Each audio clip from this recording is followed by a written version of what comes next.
আসসালামু আলাইকুম বন্ধুরা, আজকে আমি আপনাদের প্রবাসী নিয়ে কিছু কথা বলবো। আপনারা যারা প্রবাসে যান বা বিদেশে যান টাকা ইনকাম করার জন্য, তারা সবসময় একটা কথা মনে রাখবেন। আপনারা যখন বিদেশে যাবেন তখন একটা অ্যাকাউন্ট করে যাবেন পার্সোনাল। ওই পার্সোনাল অ্যাকাউন্টে প্রতি মাসে 12,000 টাকা পারেন না কেন, নিজের অ্যাকাউন্টে 5,000 টাকা এক্সট্রা রাখবেন।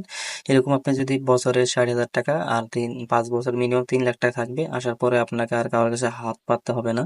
কারণ যারা প্রবাসী থাকে তারা জানে বিদেশ থেকে যখন আসেন তখন কারোর কাছ থেকে হাত পাতলে টাকা পাওয়া যায় না। এই জন্য তারা সবসময় এটা মাথায় রাখবেন যে কিছু টাকা ব্যাংকে রাখবেন নিজের অ্যাকাউন্টে।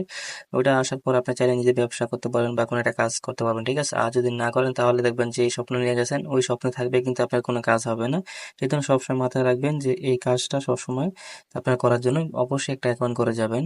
কারণ আমরা নিজে ভুক্তভোগী, আর না যে দেখবেন পরবর্তী আপনি আসার পরে আপনার হাতে কোনো সম্বল থাকবে না, মানুষের কাছে হাত পাততে হবে। এটা যে কত বড় কষ্টকর একমাত্র তারাই জানে, যারা প্রবাসীরা।